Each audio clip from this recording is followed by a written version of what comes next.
Sir ಗಾಡಿಗೆ ಕೊಡಿ. ಏನಪ್ಪ ನಾನು ಮಾತಾಡಿಸ್ತಾ ಇದ್ದೀನಿ, ನೀನು ಹೋಗ್ಬೇಕು ಅಂತೆಲ್ಲ. ಎಕ್ಸ್ ಬಾಸ್ ಅನ್ನೋ ರೆಸ್ಪೆಕ್ಟ್ ಇಲ್ವಾ? ಗಾಡಿ ಕೀ ಕೊಡಿ ಸರ್.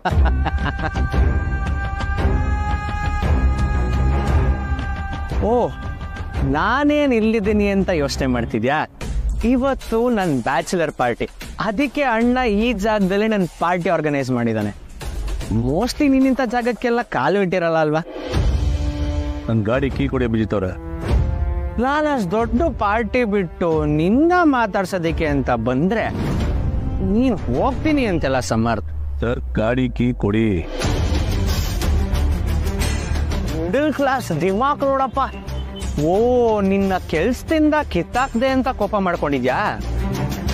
ಡೋಂಟ್ ವರಿ, ನಿನ್ನ ಪ್ರೊಫೈಲ್ ವೇಕೆನ್ಸಿ ಎಲ್ಲೆಲ್ಲಿ ಖಾಲಿ ಇದೆಯೋ ಅಲ್ಲೆಲ್ಲ ನಿಂಗೆ ಕೆಲಸ ಕೊಡದೇ ಇರೋ ಥರ ವ್ಯವಸ್ಥೆ ನಾನು ಮಾಡಿದ್ದೀನಿ.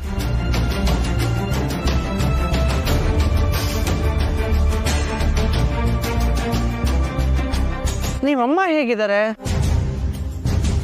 ಈಗಲೂ ಹಾಗೇನಾ?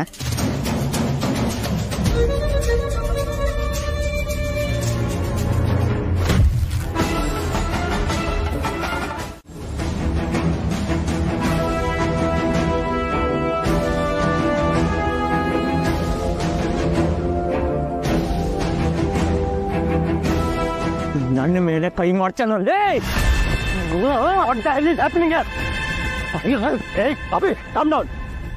ಏನಾಗಿದೆ ನಿಮ್ಗೆ? ಇನ್ನೇನು ಮದುವೆ ಆಗ್ತೀರ ನೀವು ರಕ್ತ ಬರೋ ಹಾಗೆ ಹೊಡೆದಿದ್ದೀರಲ್ಲ. I did not expect this from you. ನನ್ನ ಪಾಡಿ ನಾನು ಹೋಗ್ತಿದ್ದೆ ಸರ್, ಅವರೇ ಕರೆದು ಪ್ರವಾಕ್ ಮಾಡಿದ್ದು. ಅವತ್ತು ನನ್ನ ಕೆಲಸದಿಂದ ಕಿತ್ತಾಕ್ಲು ನಾನು ಏನೂ ಹೇಳಿರಲಿಲ್ಲ ಅವ್ರಿಗೆ. ಈಗ ನೋಡಿದ್ರೆ ಎಲ್ಲೂ ಕೆಲಸ ಸಿಗ್ದಾರ ಮಾಡಿದ್ದೀನಿ ಅಂತ ಹೇಳ್ತಾ ಇದ್ದಾರೆ. ಅದಕ್ಕೂ ನಾನು ಏನೂ ಮಾತಾಡಲಿಲ್ಲ.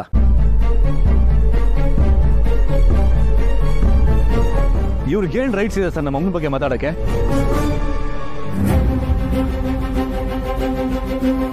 ಅವತ್ತು ಆಫೀಸಲ್ಲೂ ನಮ್ಮ ಅಮ್ಮನ ಬಗ್ಗೆ ಮಾತಾಡಿದಾಗಲೂ ನಾನು ಒಂದು ಮಾತಾಡ್ದೆ ಆಫೀಸಿಂದ ಹೋದೆ. ಹಾಗಂತ ಅವ್ರು ಏನಾದರೂ ಸಹಿಸ್ಕೋಬೇಕಾ? ಸಹಿಸ್ಕೋಬೇಕು. ಯಾಕೆಂದ್ರೆ ದಟ್ಸ್ ವಾಟ್ ಯು ಡಿಸರ್ವ್. ನನ್ನ ಮೇಲೆ ಕೈ ಮಾಡ್ತೀನೋ? Abhi calm down. ಏಯ್ ಅಭಿ, ಅಸಾಲ್ಟ್ ಕೇಸ್ ಹಾಕಿ ವರ್ಷಗಟ್ಲೆ ಜೈಲಲ್ಲಿ ಕೊಡಿ ಆಗಿ ಮಾಡ್ತೀನಿ. ಹುಷಾರ್. ಏನಾಗಿದೆ ನಿಮ್ಗೆ?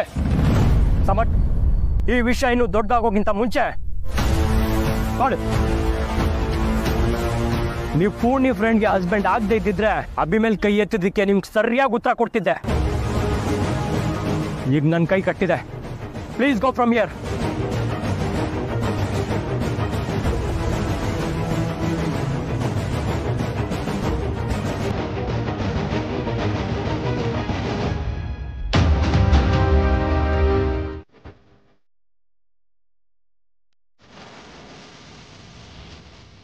ಮಹೇಶ, ನಿನ್ನ ತುಂಬ ಮಿಸ್ ಮಾಡ್ಕೋತಿದ್ದೀನಿ ಕಣ. ಈ ಕ್ಷಣ ನೀನು ಹುಷಾರಾಗಿದ್ದಿದ್ರೆ ನನ್ನ ಈ ತೊಳಲಾಟಕ್ಕೆ ಉತ್ತರ ಸಿಕ್ತಿತ್ತೇನೋ ಅನ್ಸುತ್ತೆ. ಮನೇಲಿ ಏನು ನಡೀತು ಅಂತ ನಿನಗೆ ಗೊತ್ತಲ್ಲ ಮಹೇಶ. ಎಲ್ಲಿ ಏನೇ ನಡೆದ್ರು ಅದು ನನ್ನ ತುಳಸಿ ವಿಷಯಕ್ಕೆ ಬಂದು ನಿಲ್ಲುತ್ತಲ್ಲ. ಯಾಕೀಗೆ?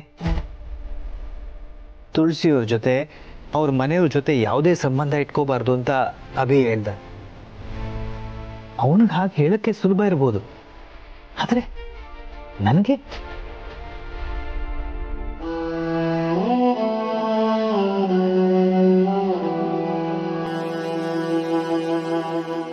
ಒಂದೊಂದ್ಸಲ ಯೋಚಿಸಿದ್ರೆ ನಮ್ಮ ಮನೆಗೂ ತುಳಸಿಯವ್ರ ಮನೆಗೂ ಎಷ್ಟು ವ್ಯತ್ಯಾಸ ಅನ್ಸುತ್ತೆ.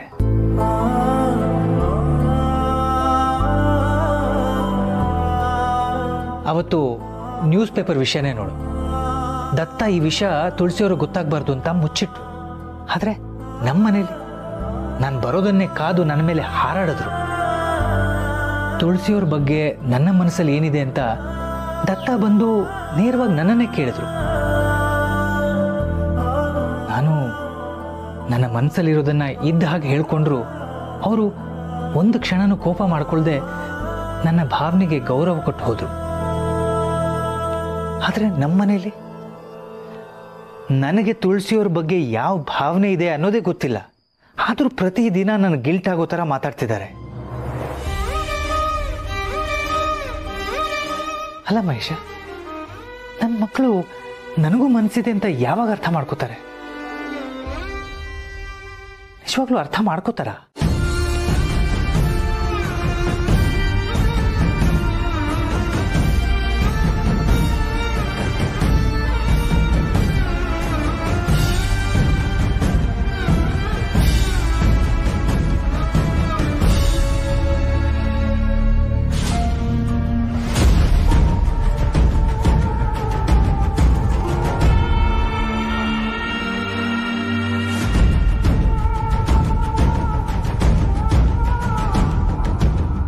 ನೋಡು, ಇಷ್ಟು ದಿನ ನನಗೆ ಸಮರ್ಥ್ ಬಗ್ಗೆ ಸಾಫ್ಟ್ ಕಾರ್ನರ್ ಇತ್ತು ನಿಜ. ಆದರೆ ನಮ್ಮ ಫ್ಯಾಮಿಲಿ ಅಂತ ಬಂದಾಗ ನನಗೆ ಅದೇ ಫಸ್ಟ್ ಪ್ರಯಾರಿಟಿ. ನನಗೆ ಹಾಗೆ ಅನ್ನಿಸ್ಲಿಲ್ಲ ಇವತ್ತು. ಕಮಾನ್ ಅಭಿ, ಅಲ್ಲಿ ಪಬ್ಲಿಕ್ ಪ್ಲೇಸಲ್ಲಿ ಗಲಾಟೆ ಆಗಿ ಇದು ದೊಡ್ಡ ವಿಷಯ ಆಗೋದು ನನಗಿಷ್ಟ ಇರಲಿಲ್ಲ. ಈಗಾಗಲೇ ನಿನ್ನ ಮದುವೆಗೆ ಒಂದಲ್ಲ ಒಂದು ವಿಘ್ನ ಬರ್ತಾನೆ ಇದೆ. ಈಗ ಇದು ಇಶ್ಯೂ ಆಗಿ ನಿನ್ನ ಮದುವೆಗೆ ತೊಂದರೆ ಆಗ್ತಿದ್ರೆ ಏನು ಮಾಡ್ತಿದ್ದೆ ಹೇಳು? ಸೀರಿಯಸ್ಲಿ ಬ್ರೋ, ನನಗೆ ಆ ಫ್ಯಾಮಿಲಿ ನೆನ್ಸ್ಕೊಂಡ್ರೆ ಇರಿಟೇಟ್ ಆಗ್ತಿದೆ. ಇಷ್ಟು ದಿನ ಸಮರ್ಥ್ ಅಮ್ಮನಿಂದ ನನ್ನ ಮದುವೆ ನಿಲ್ಲೋ ಹಾಗಾಗ್ತಿತ್ತು. ಈಗ ಇವನು ಹೋಗ್ಲಿ ಬಿಡು, ಏನೂ ಪ್ರಾಬ್ಲಮ್ ಆಗಿಲ್ವಲ್ಲ? ಪ್ರಾಬ್ಲಮ್ ಆಗಿಲ್ವಾ ಬ್ರೋ? ಮಿಡಲ್ ಕ್ಲಾಸ್ ಸಮರ್ಥ್ ನನಗೆ ಪ್ಲೀಸ್ ಅಭಿ, ಆ ವಿಷಯ ಬಿಡು. ಬಿಡಕ್ಕಾಗಲ್ಲ ಬ್ರೋ. ನೋಡು, ನನ್ನ ಮದುವೆ ಮುಗಿಯೋವರೆಗಾಗ್ಲಿ ಮದುವೆ ಆದ್ಮೇಲಾಗ್ಲಿ ಈ ಮನೆಯವ್ರು ಯಾರು ಕೂಡ ಆ ಮನೆಯವ್ರ ಹತ್ರ ಕಾಂಟ್ಯಾಕ್ಟ್ ಇಟ್ಕೊಳ್ಳೋದು ನನಗಿಷ್ಟ ಇಲ್ಲ.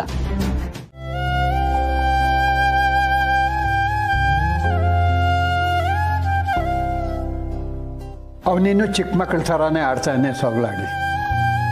ಕೆಲವೊಂದು ಸೂಕ್ಷ್ಮಗಳು ಅವನಿಗೆ ಅರ್ಥ ಆಗೋದಿಲ್ಲ. ಆದರೆ ನೀನು ಎಲ್ಲ ಅರ್ಥ ಮಾಡ್ಕೋಬಲ್ಲೆ. ಅವನು ಹಾಗೆ ಆಡ್ತಾನೆ ಅಂತ ನೀನು ತಾಳ್ಮೆ ಕಳ್ಕೋಬೇಡ.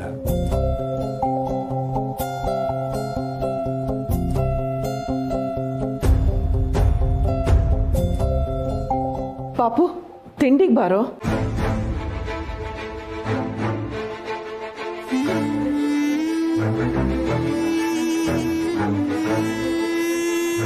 ಸಮರ್ಥ್, ತಿಂಡಿ ತಿನ್ಕೊಂಡು ಹೋಗೋ.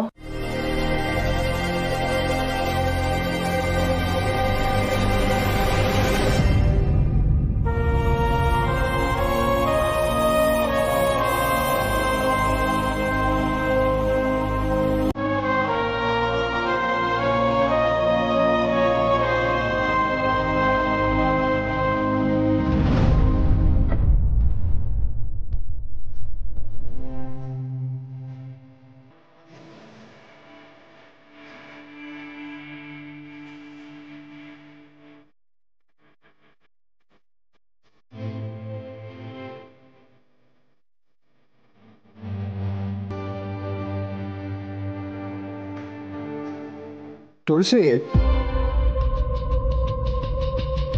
ನಾನು ನಿನ್ನೆ ಹೇಳಿದ ವಿಚಾರನ ಯೋಚನೆ ಮಾಡಿದೀಯಾ?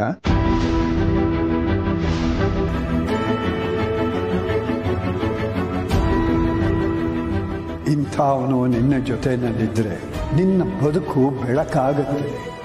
ನೀನು ಅವನ ಜೀವನಕ್ಕೆ ಹೋದರೆ ನಿಮ್ಮಿಬ್ಬರ ಜೀವನನೂ ಚೆನ್ನಾಗಿರುತ್ತೆ ಅಂತ ನನಗನ್ಸುತ್ತೆ. ಪಾಪು, ಯಾಕೆ ಎದ್ಬಿಟ್ಟೆ? ಒಂದು ತುತ್ತು ತಿಂದಿಲ್ವಲ್ಲ, ಯಾಕೆ? ಏನಾಯ್ತು?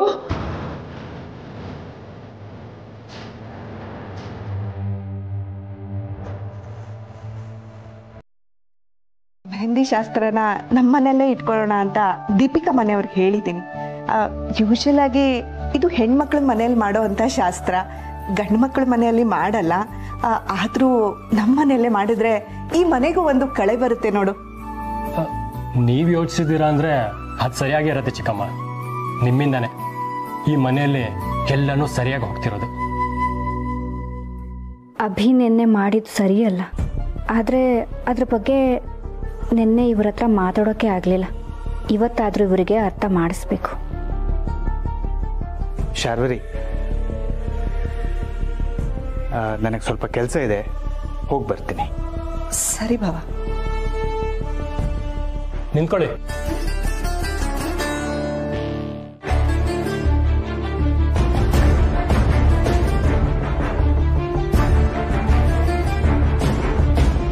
ನಾಳೆನೇ ಮದುವೆ. ನಿಲ್ ಕೆಫೆಲಾಗಲಿ ಹೊರಗಾಗಲಿ ಹೋಗಿ ಯಾರನ್ನೂ ಭೇಟಿ ಮಾಡೋ ಅಗತ್ಯ ಇಲ್ಲ. ನೆನ್ನೆ ಅಭಿ ಹೇಳಿದ್ನಲ್ಲ, ಆ ಮನೆಯವರಿಂದ ದೂರ ಇರಿ.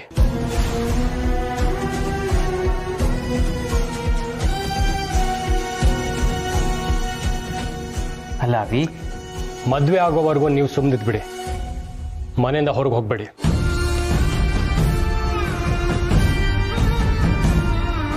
ಇದನ್ನ ನನ್ನ ರಿಕ್ವೆಸ್ಟ್ ಅಂತನಾದ್ರೂ ತಗೊಳ್ಳಿ ಅಥವಾ ಆರ್ಡರ್ ಅಂತನಾದ್ರೂ ತಗೊಳ್ಳಿ, ಐ ಡೋಂಟ್ ಕೇರ್.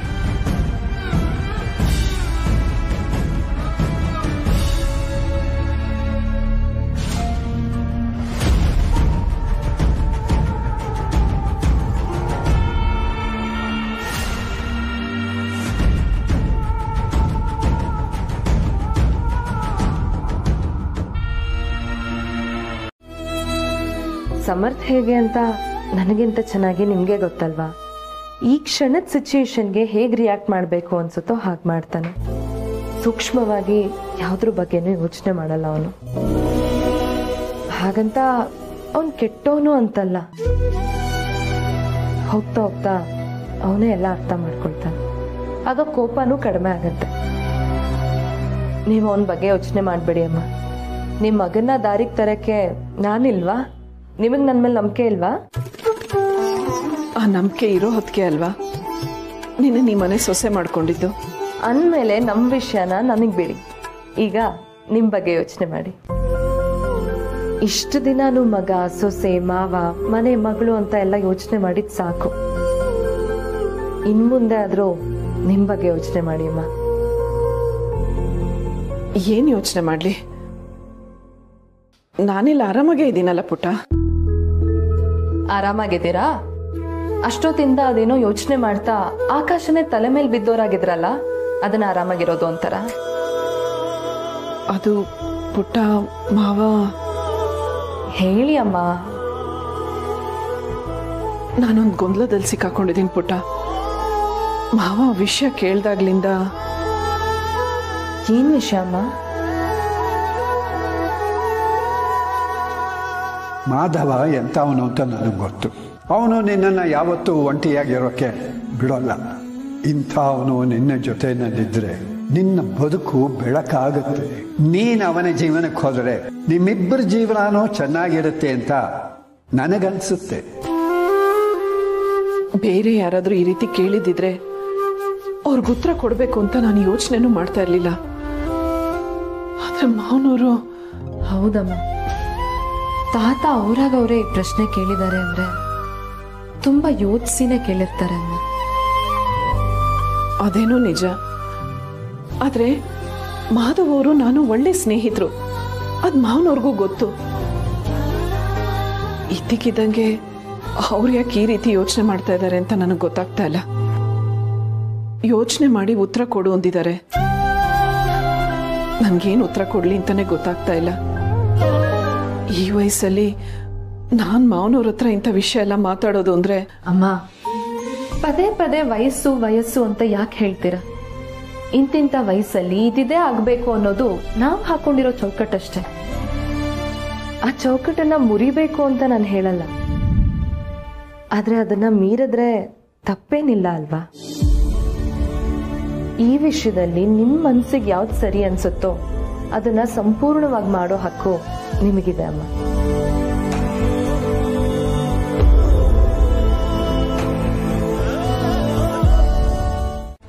ನೀವು ಆಶ್ಚರ್ಯ ಪಡಬೇಕಾಗಿರೋದು ನಾನು ಹೀಗೆ ಯೋಚನೆ ಮಾಡಿದೆ ಅಂತ ಅಲ್ಲಮ್ಮ. ಮಿಡಲ್ ಏಜ್ ಅವ್ರು ಮದುವೆ ಆಗ್ತಾರೆ ಅಂದ್ರೆ ಅದ್ರ ಬಗ್ಗೆ ನನ್ನ ಏಜ್ ಅವ್ರು ಮಾತಾಡಿದ್ರೆ ಅದು ಆಶ್ಚರ್ಯ ಅಲ್ಲ. ತಾತ ಈ ವಯಸ್ಸಲ್ಲಿ ಹೀಗೆ ಯೋಚನೆ ಮಾಡ್ತಾ ಇದಾರಲ್ಲ, ಅದು ಆಶ್ಚರ್ಯ ಅಲ್ವಾ? ನಾನು ಮೊದಲು ಈ ಮನೆಗೆ ಬಂದಾಗ ತಾತ ತುಂಬಾ ಮುಂಗೋಪಿ, ಸ್ಟ್ರಿಕ್ಟ್ ಅಂತೆಲ್ಲ ಅನ್ಕೊಂಡಿದ್ದೆ. ಆದ್ರೆ ಹೋಗ್ತಾ ಹೋಗ್ತಾ ಅವ್ರ ಮಾತು ಕಲ್ಲಾದ್ರೂ ಮನ್ಸು ತುಂಬಾ ಮೃದು ಅಂತ ಗೊತ್ತಾಯ್ತು. ಮಾಧವ್ ಸರ್ ಮತ್ತೆ ನಿಮ್ ವಿಷಯ ಪೇಪರ್ನಲ್ಲಿ ಬಂದಾಗ, ನಂದಿನಿ ಅದ್ರ ಬಗ್ಗೆ ಮಾತಾಡಿದಾಗ, ನಿಮ್ ಮಕ್ಕಳೇ ಅದ್ರ ಬಗ್ಗೆ ಮಾತಾಡಿದಾಗ, ತಾತನ ಜಾತದಲ್ಲಿ ಬೇರೆ ಯಾರಾದ್ರೂ ಇದ್ದಿದ್ರೆ ಹೇಗ್ ಮಾತಾಡ್ತಿದ್ರು ಅಂತ ಒಂದ್ಸಲ ಯೋಚನೆ ಮಾಡಿ. ಈ ವಯಸ್ಸಲ್ಲಿ ಸಮಾಜನ ಎದುರಾಕೊಳಕ್ಕಾಗದೆ ತಮ್ಮ ಮರ್ಯಾದೆ ಬಗ್ಗೆ ಯೋಚನೆ ಮಾಡೋರೇ ಜಾಸ್ತಿ. ಆದರೆ ತಾತ ನಿಮ್ಮ ಭವಿಷ್ಯಕ್ಕೋಸ್ಕರ ಸಮಾಜನೇ ಎದುರಾಕೊಳ್ತೀನಿ ಅಂತ ಹೇಳ್ತಿದ್ದಾರೆ. ಹಾಗಂತ ಅವರೇನು ಅವ್ರ ಅಭಿಪ್ರಾಯನ ನಿಮ್ಮ ಮೇಲೆ ಹೇರ್ತಿಲ್ಲ ಅಮ್ಮ, ನಿರ್ಧಾರನ ನಿಮಗೆ ಬಿಟ್ಟಿದ್ದು ಅಂತ ಹೇಳ್ತಿದ್ದಾರೆ. ಅದೇ ಪುಟ, ನನ್ಗೀಗಾಗ್ಲೇ ಮದುವೆ ಆಗಿದೆ, ಮಕ್ಕಳಿದ್ದಾರೆ, ಮನೆ ಮಾವ ಮಕ್ಕಳು ನೀನು, ಇದಿಷ್ಟೇ ನನ್ನ ಪ್ರಪಂಚ. ಬೇರೆದನ್ನು ಯೋಚನೆ ಮಾಡೋದಿರ್ಲಿ, ಕಲ್ಪನೆ ಮಾಡ್ಕೊಳ್ಳೋದಕ್ಕೂ ಸಾಧ್ಯ ಇಲ್ಲ. ಒಪ್ಕೊಳ್ತೀನಮ್ಮ, ಇದೇ ನಿಮ್ ಪ್ರಪಂಚ. ಆದ್ರೆ ಎಷ್ಟು ದಿನ? ಮುಂದೊಂದಿನ ಎಲ್ರಿಗೂ ಅವ್ರವ್ರ ಜೀವನನೇ ಮುಖ್ಯ ಅನ್ನಿಸ್ದಾಗ ನೀವು ನಿಮ್ ಖುಷಿನ ನಿಮ್ ನೋವನ್ನ ಯಾರತ್ರ ಹಂಚ್ಕೊಳ್ತೀರಾ? ಬೇರೆ ಯಾರ್ದೋ ಬಗ್ಗೆ ಆಗಿದ್ರೆ ನಾನು ಈ ಮಾತು ಹೇಳ್ತಿರ್ಲಿಲ್ಲಮ್ಮ. ಆದ್ರೆ ಮಾಧವ್ ಸರ್ ಮೊದಲನೇದಾಗಿ ಅವರು ನಿಮ್ಮ ಸ್ನೇಹಿತರಾಗಿ ಅಷ್ಟು ಚೆನ್ನಾಗಿ ನಿಮ್ಮನ್ನ ಅರ್ಥ ಮಾಡ್ಕೊಂಡಿರೋರು ಮುಂದೇನು ನಿಮ್ಮನ್ನ ಅಷ್ಟೇ ಚೆನ್ನಾಗಿ ನೋಡ್ಕೊಳ್ತಾರೆ ಅನ್ನೋ ವಿಶ್ವಾಸ ನನಗಿದೆ. ನಿಮ್ಮಿಬ್ರಿಗೂ ನಿಮ್ ಕುಟುಂಬನೇ ಪ್ರಪಂಚ. ಎಷ್ಟೋ ವಿಷಯದಲ್ಲಿ ನೀವಿಬ್ರು ಒಂದೇ ತರ, ಗೊತ್ತಾ? ಇಷ್ಟೆಲ್ಲ ಹೊಂದಾಣಿಕೆ ನಿಮ್ ಮಧ್ಯೆ ಇದೆ ಅಂದ್ಮೇಲೆ ನೀವ್ಯಾಕೆ ಒಂದಾಗಬಾರ್ದು? ಪುಟ್ಟ ನೀನು ಅಮ್ಮ, ಮದುವೆ ಆಗಿ ಕೆಲವೇ ದಿನಗಳಲ್ಲಿ ಗಂಡ ತೀರ್ಕೊಂಡ್ರೆ ಸೊಸೆ ಕಾಲ್ಗುಣನೇ ಚೆನ್ನಾಗಿಲ್ಲ ಅಂತ ಸೊಸೆನೇ ದೂರೋ ಜನರಿದಾರಮ್ಮ. ಅಂಥದ್ರಲ್ಲಿ ತಾತ ನಿಮ್ ಮನ್ಸಿಗೆ ಒಂದು ದಿನಾನೂ ನೋವು ಕೊಡದೆ ನಿಮ್ ಪರಿಸ್ಥಿತಿನ ಅರ್ಥ ಮಾಡ್ಕೊಂಡು ನಿಮ್ಮನ್ನ ಮಗಳು ಅಂತ ಸ್ವೀಕಾರ ಮಾಡಿದ್ರು. ಇಷ್ಟು ವರ್ಷ ಯಾರೇ ನಿಮ್ ಬಗ್ಗೆ ಏನೇ ಹೇಳಿದ್ರು ನನ್ ಸೊಸೆ ಅಂದ್ರೆ ಏನು ಅಂತ ನನಗೆ ಗೊತ್ತು ಅಂತ ನಿಮ್ ಬಗ್ಗೆನೆ ವಹಿಸ್ಕೊಂಡ್ ಬಂದ್ರು. ಅಂತ ತಾತ ನಿಮ್ ವಿಷಯದಲ್ಲಿ ಈ ರೀತಿ ಯೋಚನೆ ಮಾಡಿದ್ದಾರೆ ಅಂದ್ರೆ ಇದ್ರ ಹಿಂದೆ ನಿಮಗೆ ಒಳ್ಳೇದಾಗ್ಬೇಕು ಅನ್ನೋ ಉದ್ದೇಶನೇ ಇರುತ್ತಮ್ಮ.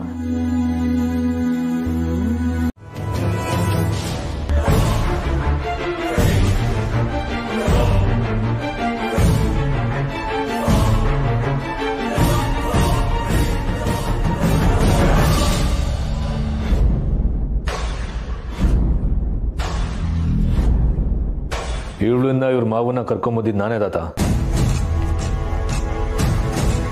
ಊರಿಗೆಲ್ಲ ಪಂಚಾಯ್ತಿ ಹೇಳ್ತಿರಲ್ಲ, ಇವತ್ತು ನಮ್ಮನೇಲೂ ಪಂಚಾಯ್ತಿ ಆಗ್ಲಿ ಅಂತ. ಸಮರ್ಥ್, ಏನಾಗಿದೆ ನಿನಗೆ? ಏನ್ ಮಾತಾಡ್ತಿದ್ಯಾ? ಪಂಚಾಯ್ತಿ ಅಂತೆ? ಯಾವ ವಿಷಯದ ಬಗ್ಗೆ ಪಂಚಾಯ್ತಿ ಮಾಡ್ಬೇಕೀಗ? ಯಾವ ವಿಷಯಕ್ಕೆ ಅಂತ ನಿಮ್ಗೆಲ್ಲ ಗೊತ್ತಲ್ಲ. ಈ ವಯಸ್ಸಲ್ಲಿ ತಾತ ಅಮ್ಮಂಗೆ ಮಾಧವ್ ಸರ್ನ ಜೋಡಿ ಮಾಡ್ತಿದಾರಲ್ಲ, ಅದಕ್ಕೆ.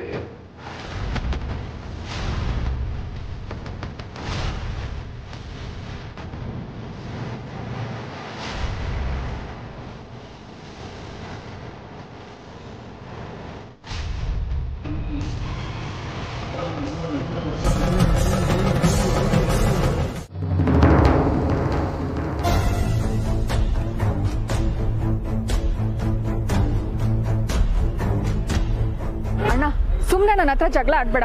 ನಿನಗೆ ಕೊಡಕ್ಕೆ ನನ್ನ ಹತ್ರ ನಯಾ ಪೈಸೆನೂ ಇಲ್ಲ. ಎಲ್ಲ ನಂದಿನಿಗೆ ಕೊಟ್ಟು ಕೈ ಸುಟ್ಕೊಂಡಿದ್ದೀನಿ.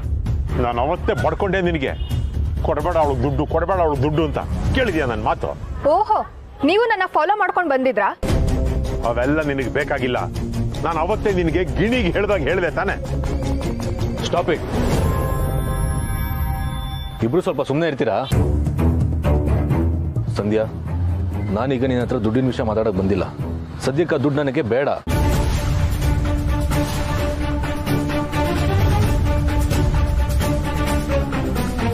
ನನಗೆ ನಿಮ್ಮಿಬ್ರಿಂದ ಒಂದು ಸಹಾಯ ಆಗ್ಬೇಕು. ಮಾಡ್ತೀರಾ? ಅಣ್ಣ, ತಮಾಷೆ ಮಾಡ್ತಿದ್ಯಾ? ಬಿಟ್ರೆ ನಮ್ಮೆಲ್ಲರೂ ಲೈಫ್ ತಮಾಷೆ ಆಗ್ಬಿಡುತ್ತೆ ಅಷ್ಟೇ. ಅದಕ್ಕೆ ಹೇಳ್ತಾ ಇರೋದು, ನನಗೆ ನೀವಿಬ್ರು ಸಹಾಯ ಮಾಡ್ತೀರಾ?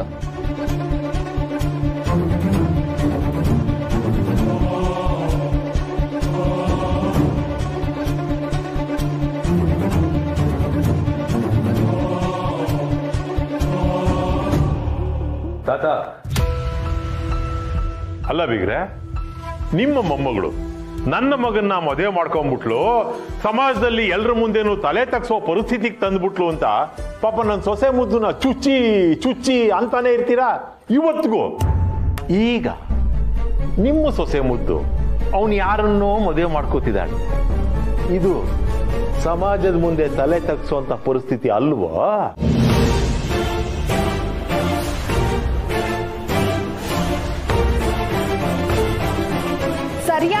ಮಾವ.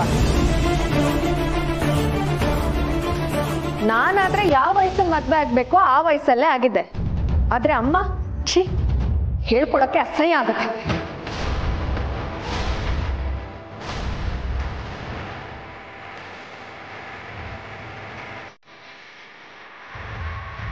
ನಾನು ಅವತ್ತೇ ಹೇಳಿದ್ನಲ್ಲ ಅಣ್ಣ, ಆ ಮನುಷ್ಯನ ಜೊತೆ ಅಮ್ಮನ ಸ್ನೇಹ ಬೇಡ ಅಂತ. ಆದ್ರೆ ಈಗ ನೋಡು, ಇವರಿಬ್ರು ವಿಷಯ ಪೇಪರಲ್ಲೇ ಬಂದಿತ್ತಂತೆ.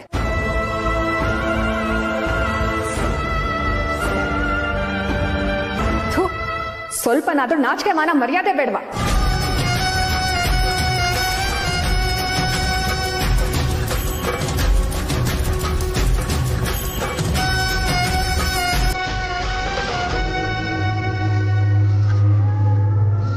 ಅದೇನೆ, ಬೇರೆ ಎಲ್ಲಾದ್ರೂ ಬಿಟ್ಬಿಡೋದ ಸಂಧ್ಯಾ? ವಯಸ್ಕಾದ್ರೂ ಮರ್ಯಾದೆ ಬೇಡವಾ?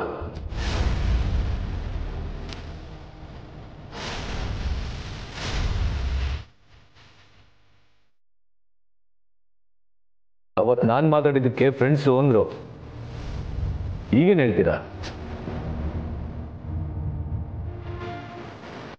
ಆಚೆ ಹೋದ್ರೆ ಸಾಕು, ಪೇಪರಲ್ಲಿ ಬಂದಿದ್ದು ನಿಮ್ಮಮ್ಮ ಅಂತೆ, ಇಬ್ರು ಜೊತೆಲೆ ಓಡಾಡ್ತಾರೆ ಅಂತ ಬಾಯಿಗೆ ಬಂದಾಗ ಮಾತಾಡ್ತಾ ಇದ್ದಾರೆ ಜನ.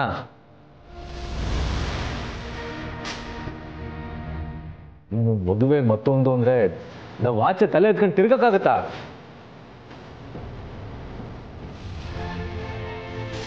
ಸರಿಯಾಗಿ ಹೇಳ್ದೆ ಸಮರ್ಥ.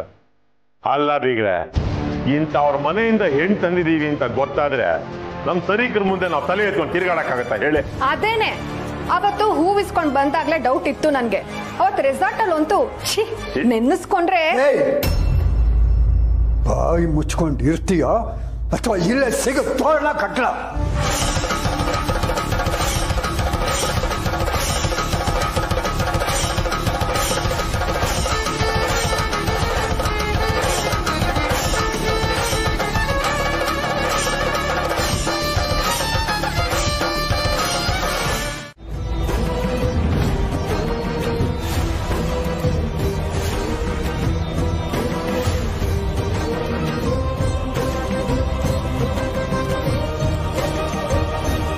ಇವತ್ತು ನೀವೆಲ್ಲ ಆಡಿದ ಮಾತುಗಳನ್ನ ಮನಸ್ಸಲ್ಲಿ ಇಟ್ಕೊಂಡು ಯಾವುದೇ ತೊಂದರೆ ಇಲ್ಲದೆ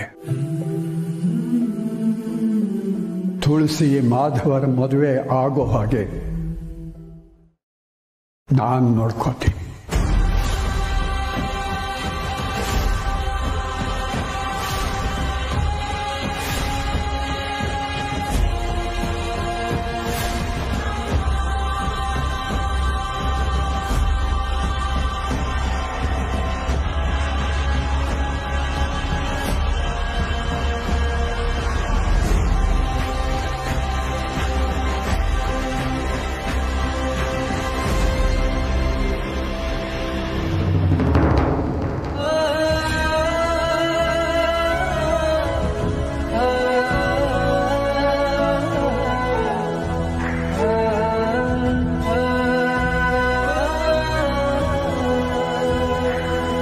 ಸಮಾಜ ನಿನ್ನ ಬಗ್ಗೆ ಆಡ್ಕೊಳ್ತು, ತಲೆ ಕೆಡಿಸ್ಕೊಂಡ್ಯಾ?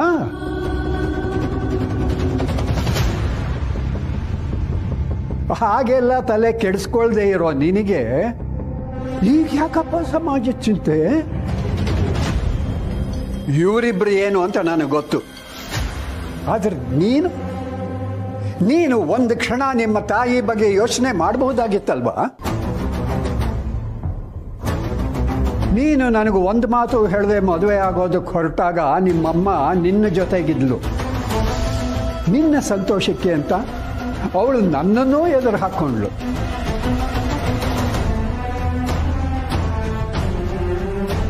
ಆವತ್ತು ತುಳಸಿ ನಿನ್ನ ಪರವಾಗಿ ನನ್ನ ಹತ್ರ ಮಾತಾಡಿದ್ದಿರಲಿಲ್ಲ ಅಂತಂದ್ರೆ ಆವತ್ತೇ ನಿನ್ನ ಮನೆಯಿಂದ ಆಚೆಗೆ ಹಾಕ್ತಿದ್ದೆ. ಹಾಗೆ ಮಾಡಿದ್ದಿದ್ರೆ ಇವತ್ತು ಈ ಮನೆಗೆ ಬಂದು ನೀನು ನಿಮ್ಮಮ್ಮನ ಬಗ್ಗೆ ಹೀಗೆಲ್ಲ ಮಾತಾಡೋ ಪರಿಸ್ಥಿತಿನೇ ಬರ್ತಿರ್ಲಿಲ್ಲ ಅನ್ಸುತ್ತೆ. ತಾತ, ಈಗ ಹಳೇದನ್ನೆಲ್ಲ ಕಿತ್ಕಿ ಎಮೋಷನಲ್ ಡ್ರಾಮಾ ಮಾಡಬೇಡಿ.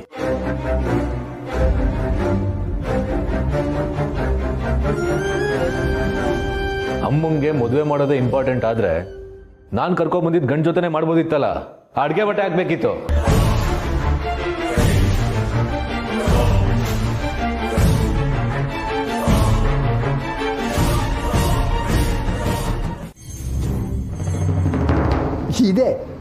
ಇದೇ ಕಣೋ ನಿನಗೂ ನನಗೂ ಇರೋ ವ್ಯತ್ಯಾಸ.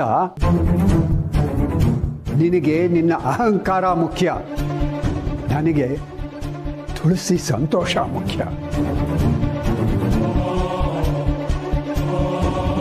ನಾನು ಅವಳ ಭವಿಷ್ಯದ ಬಗ್ಗೆ ಯೋಚನೆ ಮಾಡ್ತಿರೋದು ಅವಳು ನನಗಾಗಲಿ ನನ್ನ ಮನೆಗಾಗಲಿ ಹೊರೆ ಅಂತಲ್ಲ.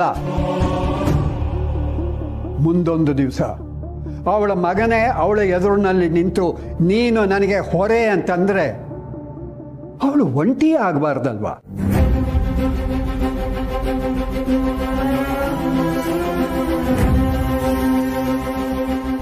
ಮಗ ಮಗಳು ಎಲ್ಲ ದೂರ ಮಾಡಿದ್ರು, ನನ್ನ ಮಗಳು ಒಂಟಿ ಅಲ್ಲ ಅನ್ನೋ ಹಾಗೆ ಜೋಪಾನ ಮಾಡೋದಕ್ಕೆ ಯಾರಾದರೂ ಒಬ್ರು ಇರಬೇಕಲ್ವಾ? ನೀನು ಹೇಳ್ದಾಗೆ ಯಾರ್ಯಾರೋ ಆದರೆ ಆಗೋಲ್ಲ. ತುಳಸಿ ಹೇಗಿದ್ದಾಳೋ ಹಾಗೆ ಒಪ್ಕೊಳ್ಳೋರು, ಅವಳನ್ನು ಪ್ರೀತಿಸೋರು ಆಗಿರಬೇಕು.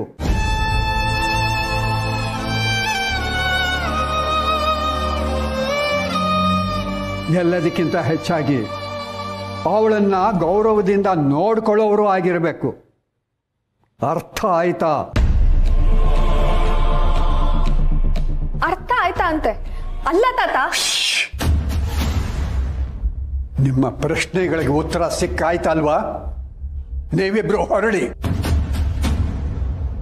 ಸೊಸೆ ಮುದ್ದು ಆಯ್ತಾ? ನಮಗಾಗಿದ್ದ ಅವಮಾನ ಸಾಕಾ? ನಡಿ ಹೋಗೋಣ.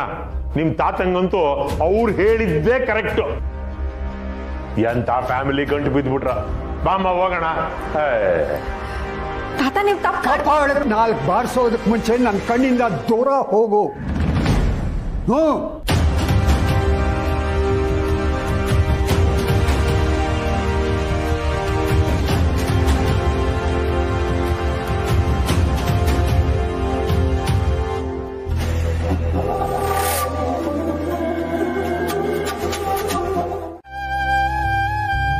ಇದೇ ಕಾರಣಕ್ಕೆ ತುಳಸಿ, ನಾನು ನಿನಗೊಂದು ನೆಲೆ ಸಿಗೋ ಹಾಗೆ ಮಾಡಬೇಕು ಅಂತ ಅಷ್ಟು ದಿವಸಗಳಿಂದ ಯೋಚನೆ ಮಾಡ್ತಾ ಇರೋದು.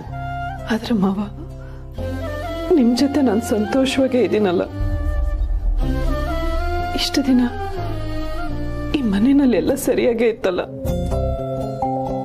ಈಗ ನನ್ನ ವಿಷಯಕ್ಕೆ ಅಲ್ವಾ ಇದೆಲ್ಲ ಶುರುವಾಗಿದ್ದು. ಅಂದಮೇಲೆ ಈ ವಯಸ್ಸಿನಲ್ಲಿ ನಾನು ಸಂಗಾತಿ ಅಂತೆಲ್ಲ ಯಾಕೆ ಯೋಚನೆ ಮಾಡಬೇಕು ಮಾವ? ಆಗ್ಲೇ ನಾ ಹೇಳಿದ್ನಲ್ಲ ತುಳಸಿ, ಕೃತಜ್ಞತೆ ಇಲ್ಲದೆ ಇರೋ ನಿನ್ನ ಮಕ್ಕಳು ಇವತ್ತು ಪ್ರಶ್ನೆ ಮಾಡಿದ ಹಾಗೆ ಮುಂದೊಂದು ದಿವಸ ಮತ್ತೆ ಪ್ರಶ್ನೆ ಮಾಡಬಹುದು. ನಿನ್ನ ಜೊತೆ ನಾನು ಇರೋದಿಲ್ಲ.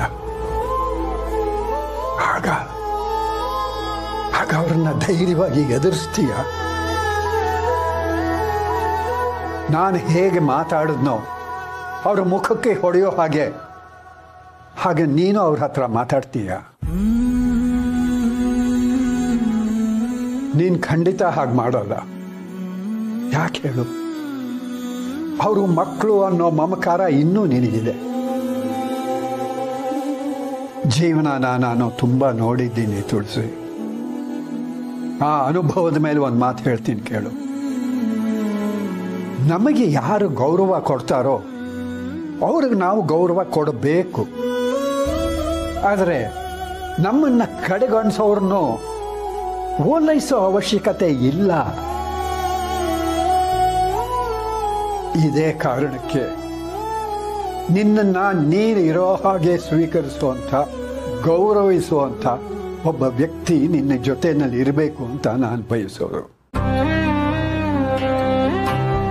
ಇಂಥ 100 ಅಲ್ಲ 1000 ಜನ ಬಂದರೂ ನಿನ್ನ ಜೊತೆ ನಿಂತು ನಿನ್ನನ್ನು ರಕ್ಷಣೆ ಮಾಡೋರು ಇರಬೇಕು.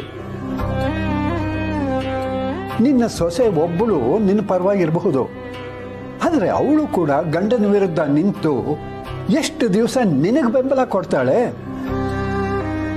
ಮಗ ಸೊಸೆ ನನ್ನಿಂದಾನೇ ದೂರ ಆಗ್ತಿದ್ದಾರೆ ಅಂತ ನೀನು ಅದನ್ನು ಒಪ್ಪೋದಿಲ್ಲ ಅಲ್ವಾ? ಇದೆಲ್ಲ ಯೋಚಿಸಿನೇ ನಿನ್ನ ಹತ್ರ ಸಂಗಾತಿ ಬಗ್ಗೆ ಕೇಳಿದ್ದು.